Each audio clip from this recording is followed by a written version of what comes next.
Good morning, everyone. The Philosophy Society meeting is very happy to introduce you to Mark Coeckelbergh talk today on responsibility for AI. Mark is an expert in technology at the University of Vienna and Vice Dean of the Faculty of Philosophy and Education. He is a member of the high-level expert group on AI, European Commission, and the author of 14 books, including AI Ethics, which has been recently translated in even in Japanese. So the floor is all yours. We are extremely grateful that you accepted this invitation today, Mark. Thank you, Susie, and I'm really honored to be here and speak to a San Francisco public and connect with your university as well. So yeah, let me share my screen and slides. This should do the trick. And okay, can you see my slides? Yes. Yes. Okay. Great. So today I will talk about responsibility for AI, and I will first say something about the narratives about AI, narratives that are around in our culture, I would say our techno-culture. And then I will go into the ethical problems with a focus on responsibility and especially the what I call a relational approach to responsibility. I will end then with what this responsibility means in the light of global problems such as climate change. So there are some narratives around about AI, and these narratives, they really shape the public perception about AI, and even to some extent also investments and development of the technology. So an important source for AI narratives today is science fiction, where it's suggested that we can have general artificial intelligence, meaning artificial intelligence that's very much like human intelligence. And this kind of narratives, often in science fiction, are also very worrying. They make us scared because the idea is that AI would take over, the AI would be our overlord, and we will be slaves or used by AI. And this kind of narrative is, in a sense, quite old. It's at least as old as Frankenstein story by Mary Shelley, where there is a monster that's artificially created, and that monster turns eventually against the creator. So this is a trope. It's a cultural kind of thing that's there, and it's something that I analyzed in order to understand our contemporary ways of thinking about technology by putting that in the context of romanticism. Today I will not go deeper into that, but I found it interesting to see how this kind of ideas already took shape in the 19th century, and with what kind of philosophical and cultural background these ideas were loaded. Now, when it comes to do the ethics, and here I put more my AI ethics hat on, I think it's important to see that this kind of general AI is not really there, and even really impressive programs such as GPT-3, a text generator which can write text, generate text. All this is still very different from general AI, from human-like intelligence.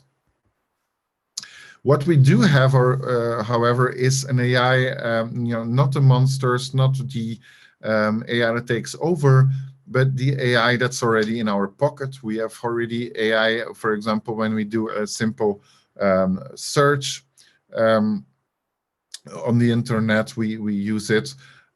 We use AI and in combination with speech recognition if we talk to a device. So we often use AI, but we don't really know that we are using it. Our imagination thinks about this separate agent and an AI. In fact, AI is part of a kind of ecosystem of technologies and human beings that use and develop the technologies. So if we then go to the ethical problems, we see that there are a few issues that need our attention. And one is indeed replacement, not in the sense of this AI overlord, but replacement in the sense that AI can take over certain tasks. Think about writing a simple journalistic article about sports results, or replacement of a nurse who is lifting a patient. Specific tasks can be delegated to AI, and the better AI gets, narrow AI, not general AI, the better the AI gets, the more it can take over tasks. And this, of course, has then repercussions for the economy, for the labor market. So AI will take some of our jobs, but there's a lot of discussion about the extent to which this will happen. And I don't think that needs to be dramatic. In the past, we also had, for example, when cars were used massively, people who dealt with horses were put out of job. But that, society survived that. That doesn't mean that there are no specific consequences for these people. And so we really need to take this into account as our economies and societies are in this transition towards more AI and more generally more automation technologies. So that's this topic of the future of work, which raises really interesting philosophical questions such as, is work necessary to get meaning in life? What do we mean by work? Is, for example, household work, is that also work? And if so, why is it that we don't value that in terms of money generally? So there are lots of questions related to that, also very societal questions. Then a very known topic is privacy and data protection. So the AI that we talk about today is an AI, is often AI in a form of machine learning. And machine learning uses data, analyzes data, processes data. And so we want to know whose data are collected. Do the people in question know that the data are collected? What is done with the data, and who has access to the data? I believe that there is already in our societies in the West a lot of awareness of privacy issues. So this is not definitely not a new issue. It already is an issue that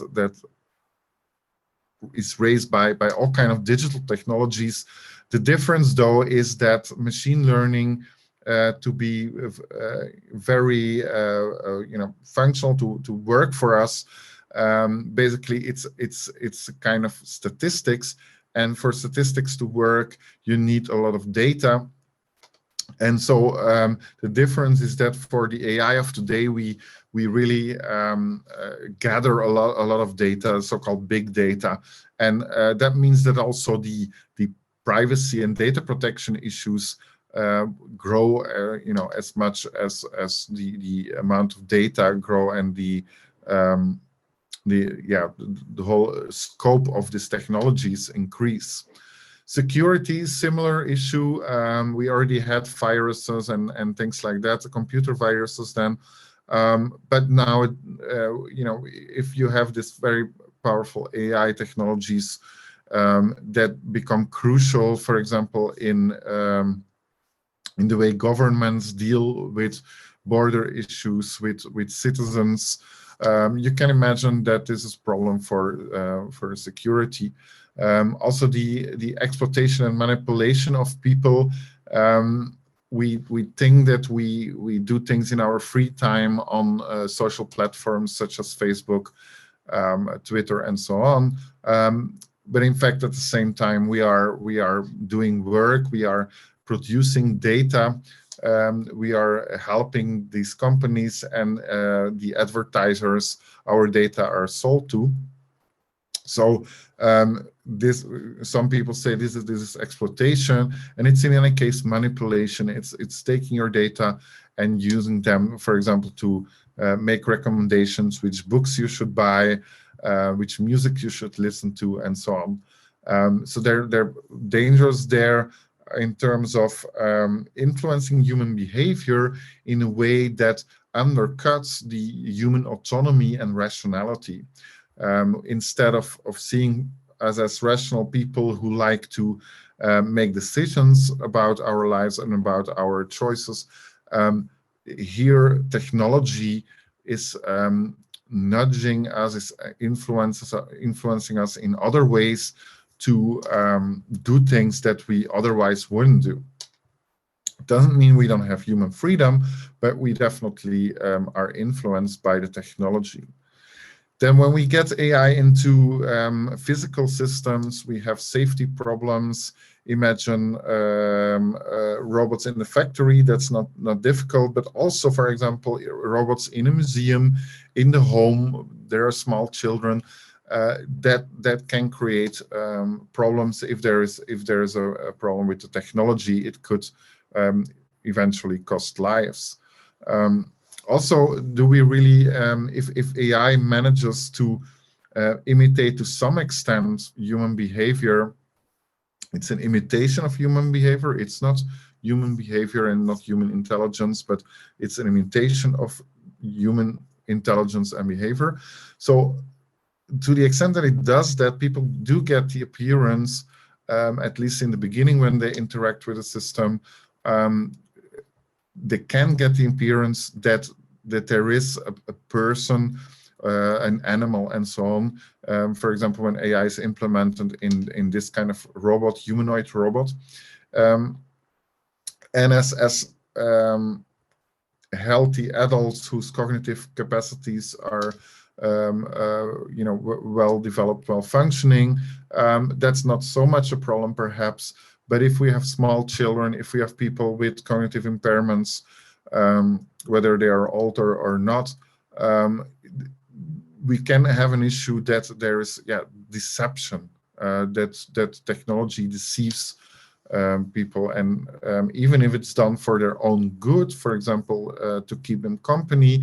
What if, for example, children get attached to them? What if children think that really the robot is a kind of person? So that's issues to be dealt with once we have this AI everywhere, not only on the factory floor, in the office.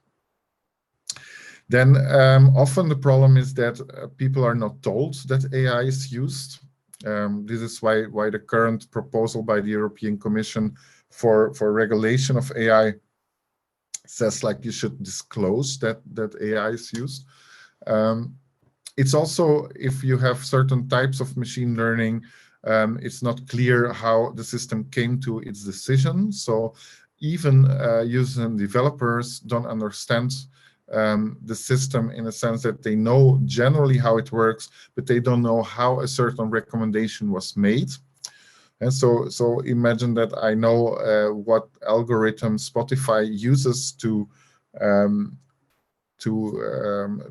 create a recommendation for me, which music I could listen to. Even if I would have all the technical knowledge, the actual workings of the algorithm might be not transparent, not towards that individual decision or recommendation.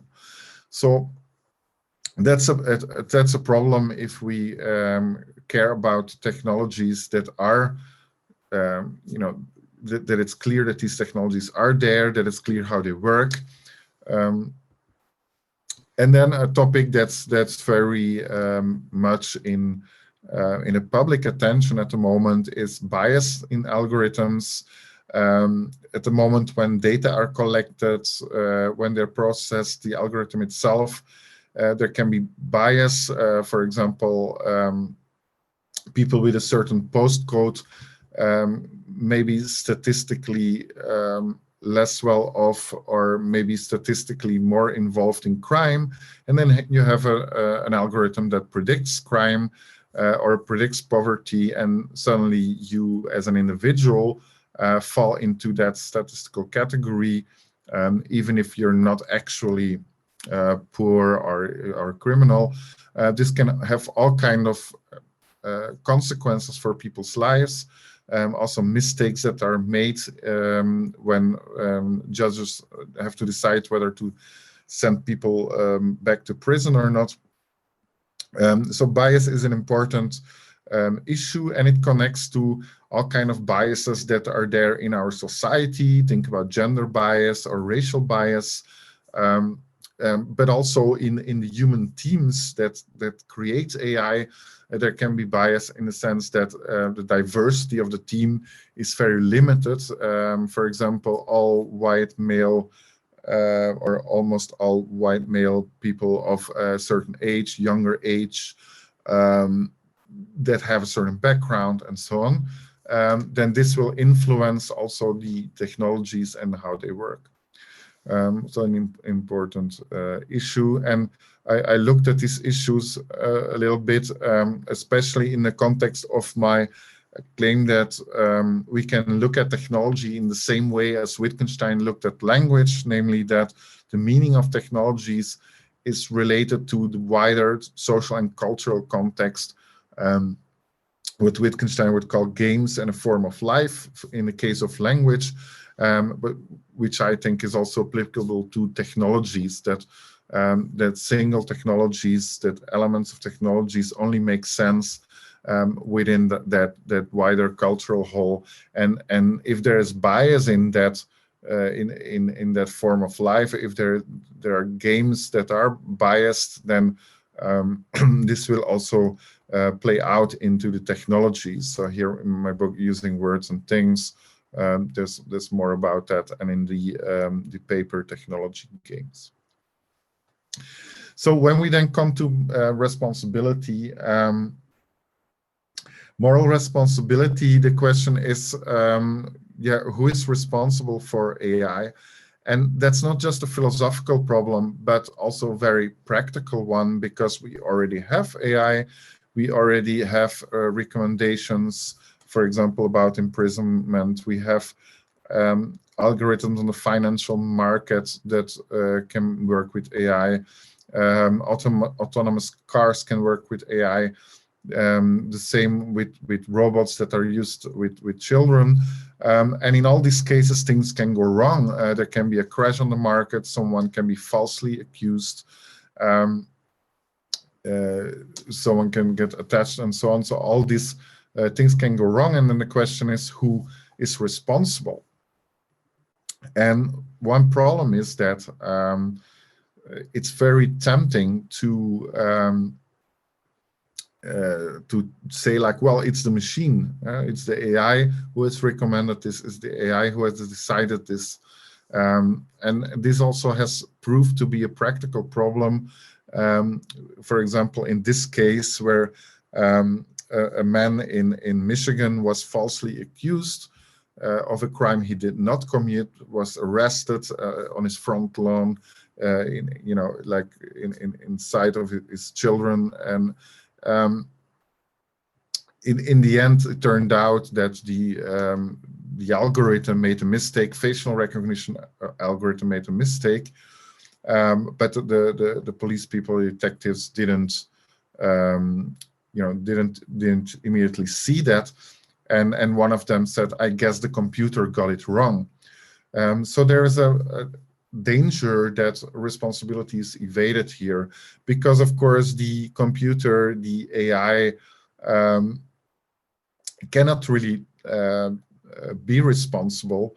The AI is not a human being, doesn't have the moral agency qualities to be responsible. And I've analyzed then the problem of responsibility by using conditions by Aristotle, which are two conditions, control and knowledge.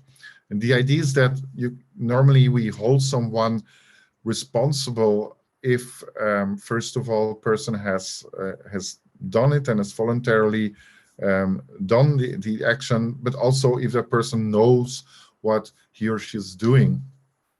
So these are two different conditions, and if they're both fulfilled, we say like, okay, now we can hold this person responsible. It's also conditions for being responsible, for exercising responsibility.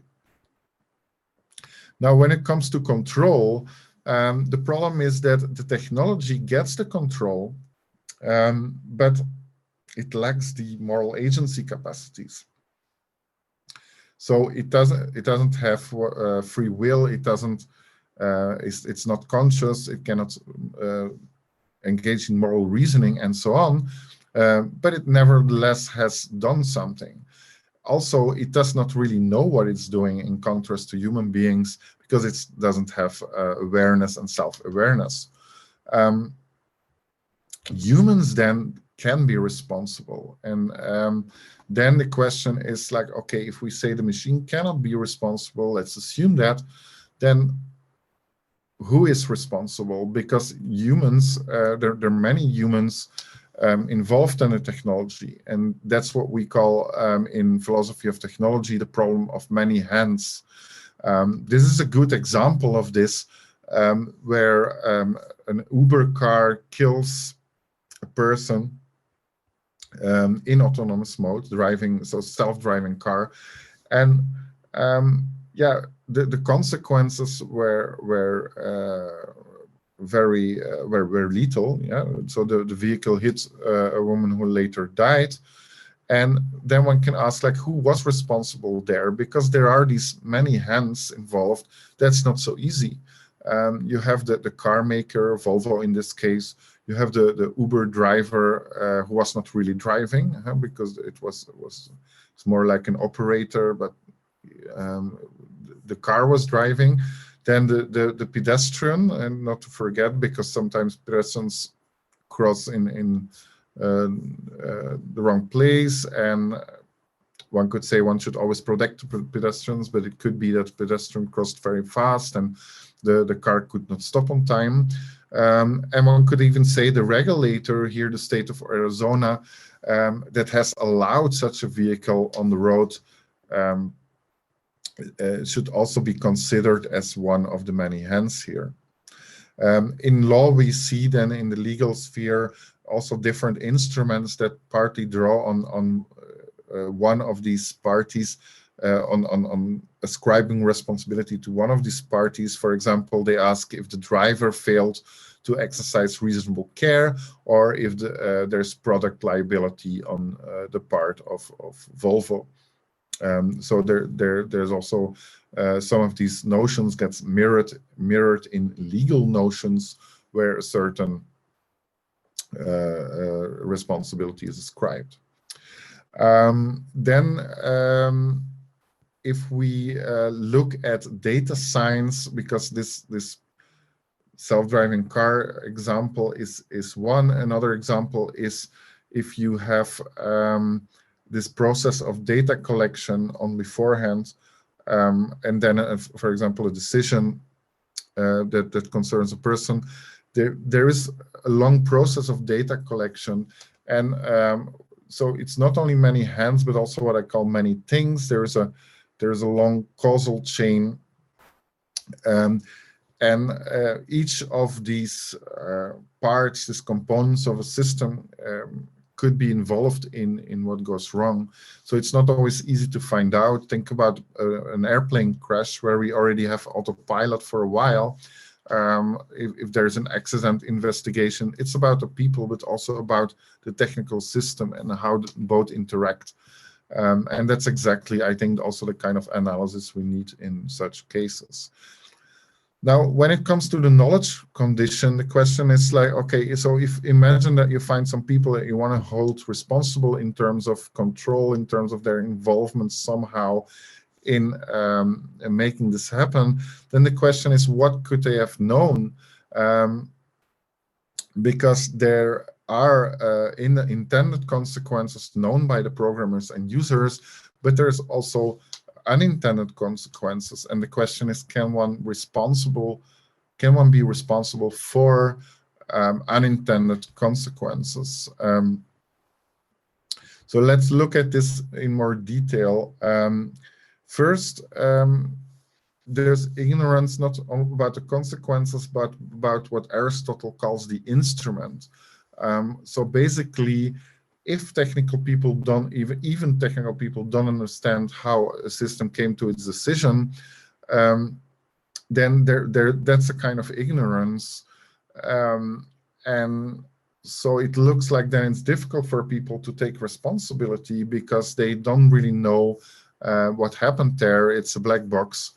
And that's one thing with technology directly, but also experts may not understand each other, and operators may not know what's going on. For example, a pilot that doesn't understand why the airplane in autopilot is doing what it's doing, and tries to counteract this with a manual intervention, and you get a lot of problems there. The same, I think, will happen with a car, but we wonder as the driver/operator, what is this car doing? And we cannot really explain because the system is not transparent.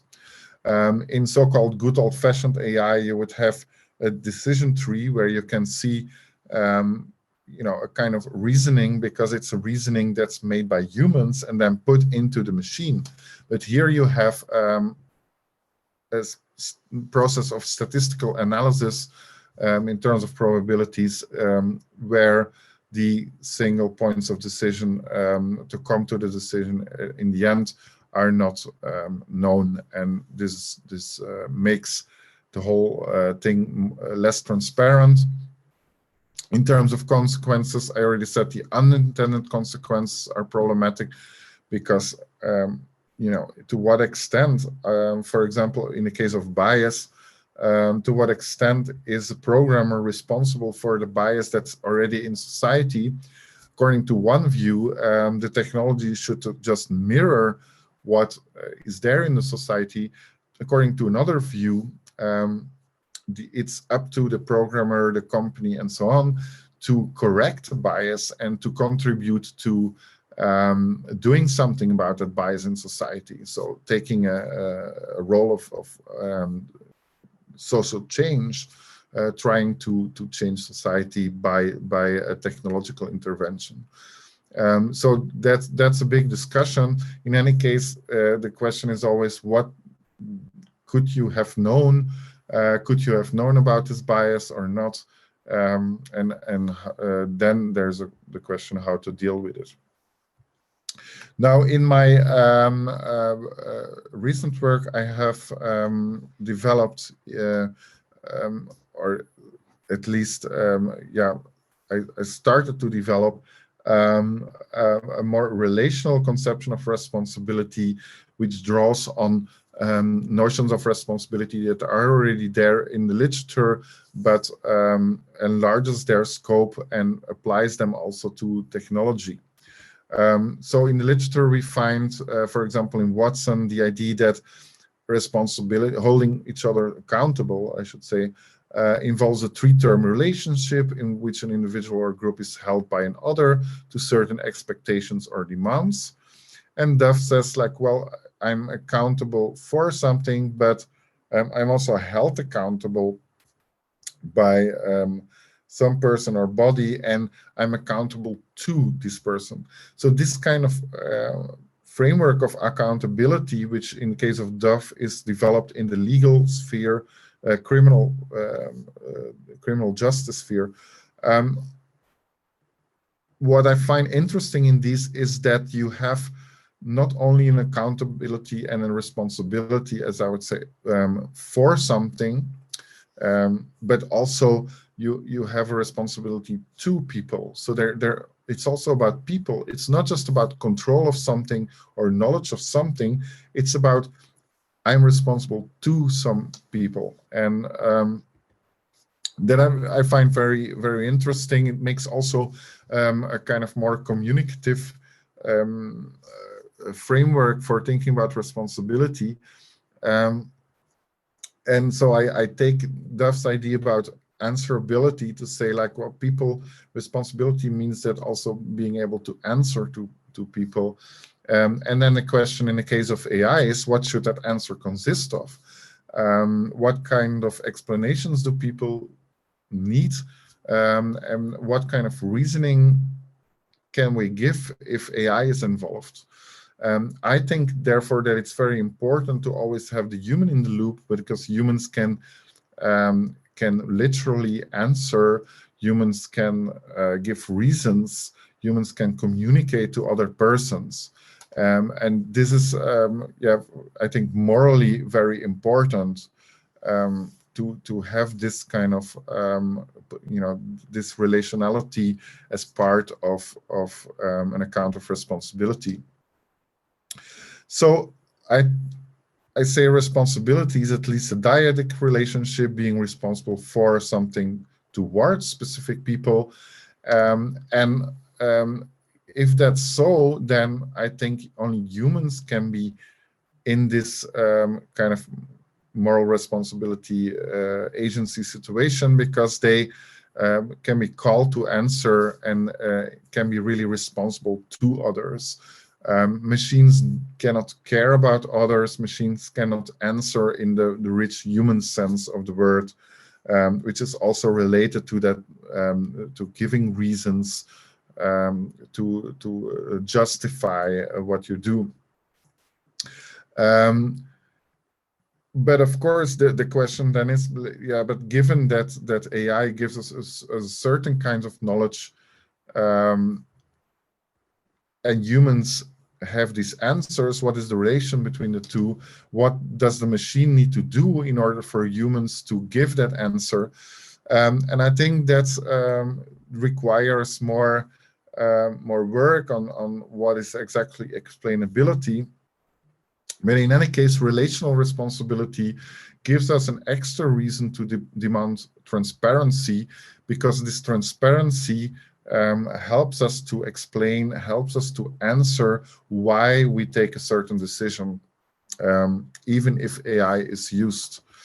So that's I think very important. In this article, I have outlined this argument. So we can then have, at the technical level, a discussion about explainable AI, but it connects also with a humanities and social science question of, like, what kind of explanation do people need? Maybe they don't need really to see the code. They don't need to see exactly the numbers, the probabilities, and so on. It could be that they need an explanation of a different kind, but they need some explanation. I think about the plane crash. People need afterwards, like those who the family members of people who are victims of this. They need an answer. Why it happened in that and that way, and they want to know not only who is responsible, but they also want to know, how this responsibility was dealt with, and so they basically want an answer after what's happens. Now this example of the plane crash also reminds us of the tragic dimension to ethics and human life in general. So in our modern way of thinking about responsibility, we always say that one person is responsible, and we load that person with all the responsibility. But not only are there all these many hands, and responsibility should be distributed often, but it's also the case that probably it's wrong, I believe, to hold people always absolutely and totally responsible. We in our lives think about the accident with a car or with an airplane. Some things are in our control, but some things are not in our control, and there is usually a kind of interaction between both.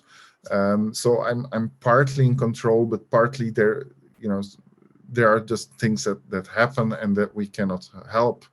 And so I call this a tragic dimension of responsibility, which I talked about already in engineering ethics with the help of Kierkegaard, but which I think here is also can also be part of the analysis, because AI interacts, of course, with the whole of society and with all kind of things that are already given, and we cannot just load all the responsibility on the individual here. So how exactly to deal with this problem, that responsibility is limited in a way, and that there is this tragic dimension, I don't know. Our current legal systems, for example, are not really prepared to deal with that, but it's something that we can gather from ancient narratives where there is more sensitivity to the tragic dimension. Now I have to hurry up, so what I would like to say still at the end of this presentation is that if we have a relational view of responsibility, then we also should ask the question, not only to whom are we responsible in the sense of to which humans, but also could there be other to whoms? Could there be non-humans that we are responsible towards? And that takes us to those global problems I talked about, because not only are there all these different humans in the world, different social contexts, different economies. Think about people from the global south who may not think that AI is a priority even. What kind of responsibility do we have towards them also? And how can AI help to deal with climate change? Climate change, which is a human problem, but also a problem that involves non-humans. So these are, I think, very complex problems once we become more aware of the to whom question, but we have to ask them. And so we have to ask for which non-intended consequence are we responsible, and also to whom are we responsible, and then this who question also applying it to the agency again, who should do something about it. And so climate change, even if you agree that it's really a problem, and if you already know to whom you're responsible, you know which people are very vulnerable to climate change, then the question is who should do something about it. And that's quite a difficult question, because we have this planet that as humanity as a whole, we have a kind of hyper agency over it. But yeah, at the other side, we have individuals that are feel quite powerless doing something about it. So there is a kind of paradox there in what's often called the Anthropocene. So who should do something about it, and who should be taken into account? Which non-humans, which animals, for example? I think these are all important questions. So to conclude, I think we need responsibility for AI. Doesn't mean so much thinking about what happens when AI takes over, but more thinking about how can we deal with the ethical problems that are raised by AI. How can we make, for example, more environmentally friendly AI in a way that supports this relational responsibility by humans towards other humans, towards non-humans also. and of course then which non-humans exactly and what it means in the context of the Anthropocene is a separate topic. I think environmental philosophy can also help there, but this is my story, if you like, about responsibility and AI. What kind of questions are raised by that question about responsibility? Yeah, I started to explore what could it mean if we understand responsibility in a more relational way. So thank you for listening to my talk. Thank you so much. Thank you. A virtual applause for you. And I open the floor to any question the audience might have. Thanks again. Okay. Thanks. You talked about how artificial intelligence, particularly with respect to machine learning, has this black box issue where we're unaware of the exact processing that dictates different decisions. That kind of it reminds me of the like mid 21st century or the mid 20th century or mid 20th century theory of psychology, where the human mind is also a black box, where we are oftentimes either wrong about why we do something or we just don't know why we do something. Are we giving artificial intelligence the epistemic condition? Are we being too stringent on them because we sometimes don't have access to it ourselves too? That's right. I mean, there's a whole history of ideas where the human mind is so it gets more and more mysterious in a way. At the same time, also the positive psychology, which tries to render the mind as transparent as possible, and that enables then all kind of manipulations. And I think we see a little bit the same mirrored in the AI this discussion, where the exact workings of the AI are kind of made mysterious almost, and at the same time the system as a whole is used to manipulate people by taking into account the empirical psychology results. Now, I think there is still a huge difference in the sense that the mystery of the human mind is related to us as conscious beings, as beings that interpret themselves, that are self-aware and so on. And as far as I know, that's not the case with AI.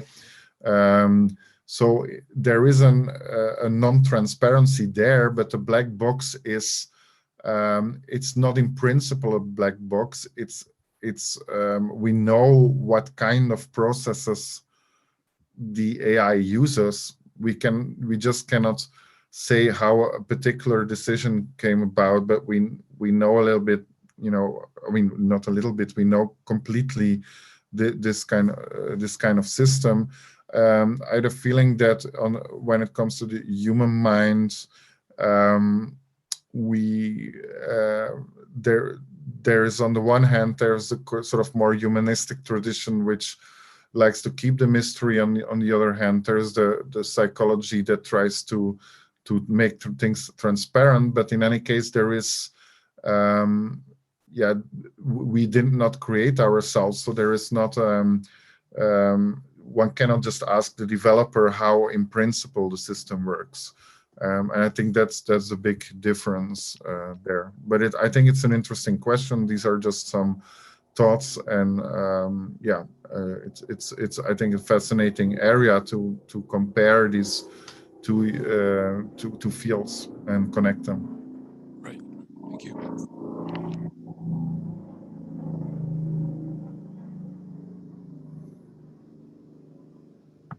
I read an article recently where they were suggesting that when we get AIs, we can automate out not just the workers, but we can automate out CEOs. And I thought it was really fun because there's often all this talk of wealth disparity from, getting rid of these worker jobs. But one of the great things about AI is we can get rid of the CEO jobs, which are very expensive and take up a lot of the money. And I think that was, I found that to be a really sort of exciting approach to the wealth disparities provided by automation. Yeah. That's an interesting issue. I agree with you. I think that to the extent that that what CEOs decide can or should decide can be modeled, I can see how this could work. I mean, probably a good CEO would be a sort of people person, and we can discuss about it. But one can see an evolution there, and definitely, I think the like also middle management and so on. I think there's a lot of hierarchy in an organization that probably the AI could help to organize, and the organization can get rid of some humans. I think the only people that still that will get rich from it are the what's traditionally called the capitalists, those who actually own the technology, the AI and other technologies, and the rest of the people can be partly replaced by AI. But for example, highly skilled workers will often be the ones that keep their job the longest. And people in administration and management are definitely vulnerable to this kind of replacement. Yeah. Something that you brought up that was really interesting to me is that if we really push the concept of AI replacing people's jobs, we can get to the point where people just don't really have jobs anymore, and forces us to really confront the necessity that we perceive in a capitalistic society about having jobs. I'm not really sure where I was going with this, but I thought that was an interesting thing to confront for many people, especially when discussing something like, oh my gosh, you won't have any more jobs, and it's is that so much of a bad thing? Yeah, I think it makes think about what does a job mean, and what does work mean, because then you're probably going to do something else, right? But what are you going to do? Yeah. I definitely think, I mean, it's so I find philosophically very interesting, but I'm also aware that that in practice, of course, the people who lose their job, a lot depends on how the society deals with that, right? So if you have a good social security system, it could be basic income, it could also be some other system, then it's not a disaster if you lose your job, right? So you still have your basic income, for example. But if we have social arrangements as they currently are in the US, for example, then it's a very scary thing to lose your job, probably, as a non-skilled worker, for example, as a starter on the job market. Right. So that's important to keep in mind, that it's great to fantasize about a society where we can all do creative things, and but if we look at the history, what actually happened is that we always got new jobs, and what we now have is that people are either don't have a job, or they work, but they have precarious jobs that they can be put on the street any time, or they have jobs in which they are totally overworked, because the few jobs that are left, the people that are left have to do everything, that cannot be done by the machine. So so I'm skeptical about that direction of thinking, but I think I mean, for me, the most important thing is to put that into that social political context also, and to also relate it to the philosophical question, like what kind of work and activities do we actually value as a society, and that's really an exciting question, I think, because we always take for granted our current arrangements, but we could radically shift the kind of jobs we value, and we could say, like, what this manager does is actually maybe less important than someone who does care work or someone who does ecological work or whatever. So I think we can do value shifts there if we really want to. I think it's both philosophically and politically very exciting times. Yeah, I think I see a lot of resistance to like this concept of transformation, in all sorts of like different fields and aspects, right? Like, as you said, it forces us to confront changes we might make and new things that we could invent from these incoming conditions. It's very thought-provoking. Yeah, indeed. Thank you. Thanks. Godfrey, do you want to ask yourself? I saw you have your hand raised.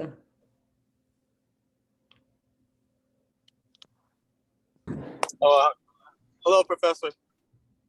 Hello. And hi, peers. Also, I was thinking on our discussion right now with the evolution and the progression of the AI, that's going to be replacing like the higher levels of employers and like the working class. Also, like the lower middle class as well, with the jobs that don't require any brain power, brain thinking, and even the higher level jobs that require more higher level brain thinking and brain power.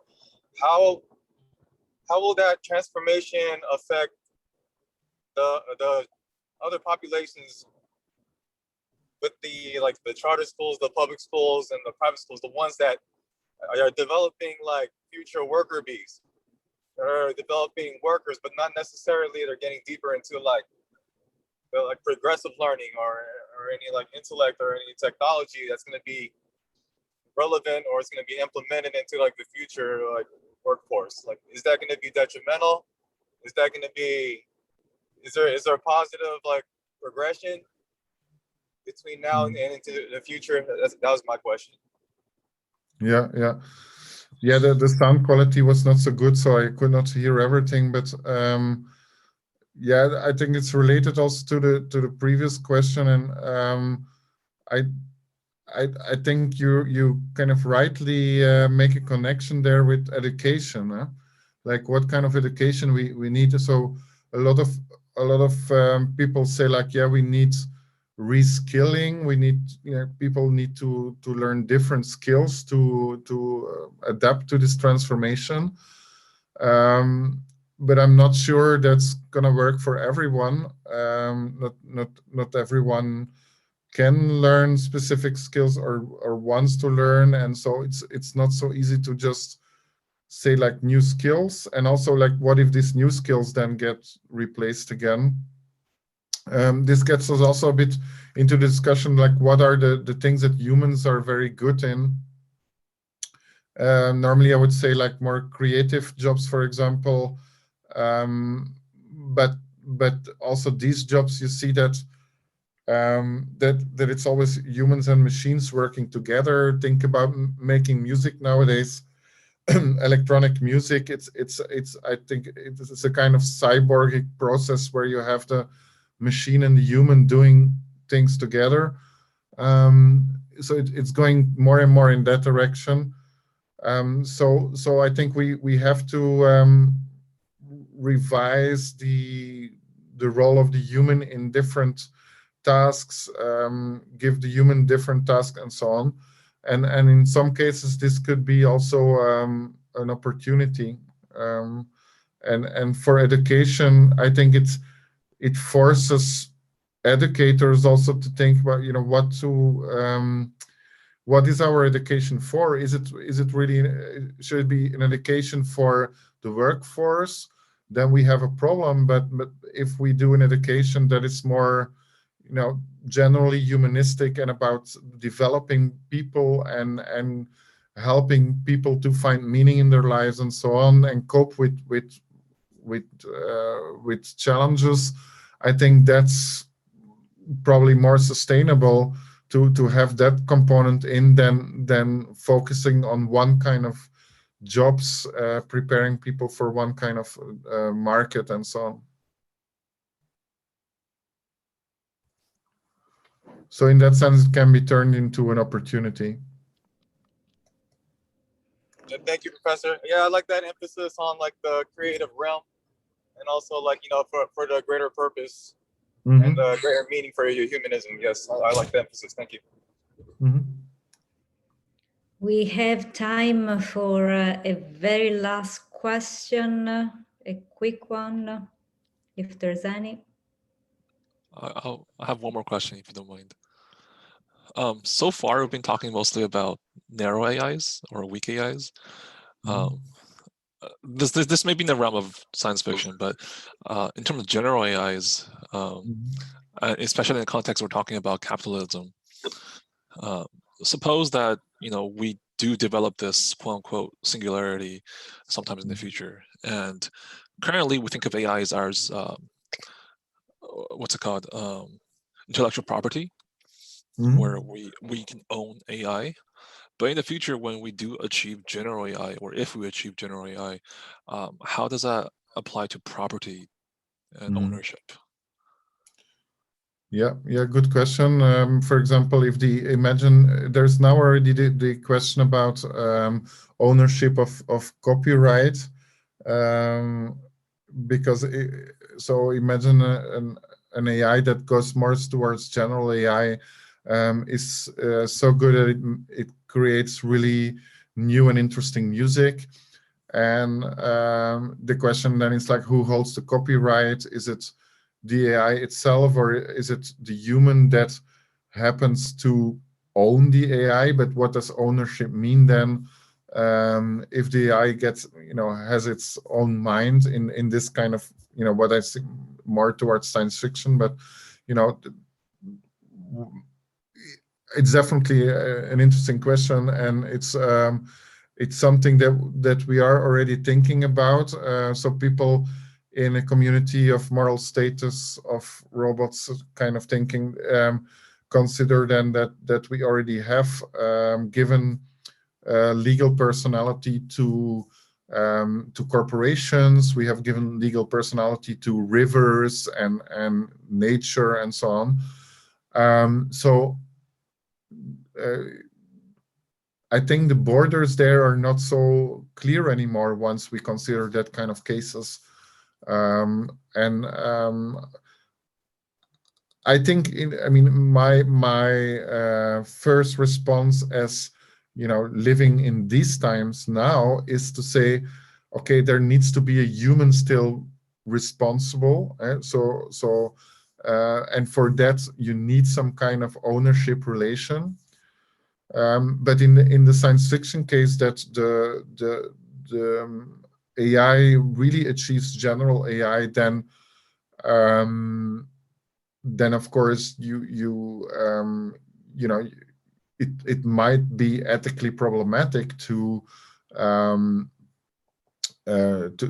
consider that AI as a slave, or as just a thing that you can own. But I think these kind of problems only come up in the real science fiction cases, and I don't think we get there. So I think it's probably better to think about these cases of this cyborg kind of a close entanglement of humans and machines, where the humans still have legal ownership and responsibility. Because otherwise our whole model that we have about responsibility doesn't work anymore, including the relational aspect, including the traditional idea that you need to have this consciousness and free will and so on.